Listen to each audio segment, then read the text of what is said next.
జమ్మూ కాశ్మీర్లోని పహల్గాంలో పర్యాటకులపై జరిగిన ఉగ్రదాడిని బీజేవైఎం మేడ్చల్ మండల అధ్యక్షుడు అంజీ ఆధ్వర్యంలో పాకిస్తాన్ ఉగ్రవాదుల దిష్టిబొమ్మ దహన కార్యక్రమం మేడ్చల్ మండల కేంద్రంలో నిర్వహించడం జరిగింది. ఈ సందర్భంగా పల్లె తిరుపతి మాట్లాడుతూ జమ్మూ కాశ్మీర్లోని పహల్గాంలో పర్యాటకులపై జరిగిన ఉగ్రదాడి ఖండించదగింది, అత్యంత హృదయ విదారకమైందని పల్లె తిరుపతి అన్నారు. ఈ ఉగ్రదాడిలో మరణించిన వారికి నివాళులు అర్పించడం జరిగింది. గాయపడిన వారు త్వరగా కోలుకోవాలని భగవంతుడిని ప్రార్థిస్తున్నాం.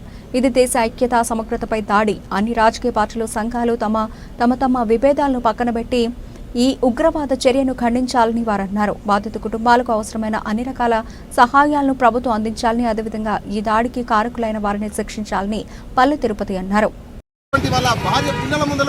మరి కిరాతకంగా ఆ ఉగ్రముఖలు మన యొక్క హిందువుల పైన మరి పడి అక్కడ కాల్చి చంపినటువంటి దృశ్యాలు చూస్తుంటే ఈ భారతదేశం అంతా కూడా ఇలా చెలించిపోతుంది. ఇలా ఉగ్రవాదులు ఈ దేశాన్ని ఇలా అభివృద్ధి చెందినటువంటి భారతదేశాన్ని ఏ విధంగానైనా నాశనం చేయాలి, భారతదేశాన్ని అభివృద్ధి చెందకుండా అడ్డుకట్ట వేయనటువంటి లక్ష్యంతో వాళ్ళు పనిచేస్తున్నారు.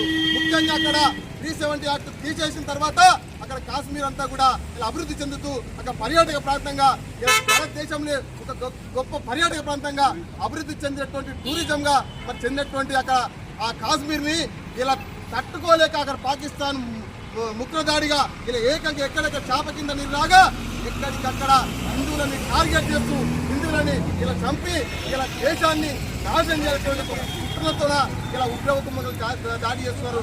ఖబర్దారు, ఇలా పాకిస్తాన్ గుండెల్లారా, ఇలా పాకిస్తాన్ ఉగ్రవాదులారా, ఇలా భారతదేశం అనుకుంటే ఈ పాకిస్తాన్ అంతా కూడా ఒక గంట సేపట్ల మా దేశ ప్రధానమంత్రి మా దేశంను పిలిపిస్తే పాకిస్తాన్ మొత్తం అట్టడుగున కూల్చేసి నాశనం చేసేటువంటి సత్తా మా భారతదేశానికి ఉంది.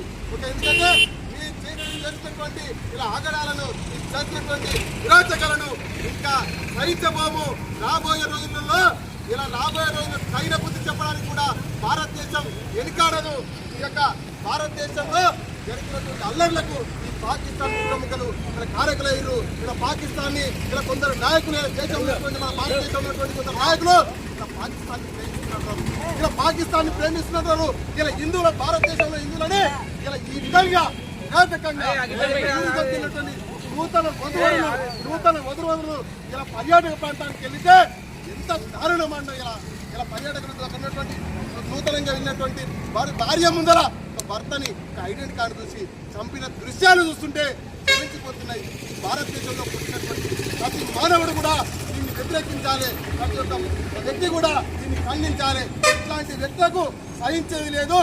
భారతదేశాన్ని కాపాడడమే ఇలా పార్టీలు అన్ని కూడా పక్కన పెట్టి ఈ భారతదేశాన్ని ఏ విధంగా ముందుకు తీసుకున్నటువంటి విషయాలని అందరం కూడా గమనించాలి. ఇలా పార్టీలు కులాలు ఇలా మతాలని మనం అందరూ విరోధిస్తుంటే అక్కడ ఉన్నటువంటి వారు ఇలా మనందరికీ కూడా దేశంగా ఒకరినొకరిని నాశనం చేసి ఇలా భారతదేశాన్ని ఇలా పాకిస్తాన్ దేశంగా చేసుకోవాలన్నటువంటి లక్ష్యాన్ని కూడా పెట్టుకొని వాళ్ళు పనిచేస్తున్నారు. కాబట్టి అందరం కూడా ఇది పసిగట్టి రాబోయే రోజు అటువంటి దాన్ని ఎక్కడ కూడా సహించకుండా అందరం ముక్కుముడిగా కలిసికట్టుగా భారతదేశాన్ని కాపాడే లక్ష్యంగా పనిచేయాలని చెప్పేసి అందరికీ వేదికగా వెలుస్తూ ఈ ఉగ్రముఖులకు తగిన బుద్ధి చెప్తారని చెప్పేసి ఆశిస్తున్నాం. భారత ప్రధానమంత్రి ఇలా విదేశీ పర్యటన ఉన్నప్పటికీ కూడా సంఘటన తెలిసి అక్కడ పనులన్నీ వదిలేసుకొని మన దేశానికి వచ్చి అక్కడ శ్రీనగర్కి వెళ్ళి కేంద్ర హోంశాఖ మంత్రి గారు అక్కడ వెళ్ళి ఈ పర్యవేక్షణ చేస్తున్నాడు.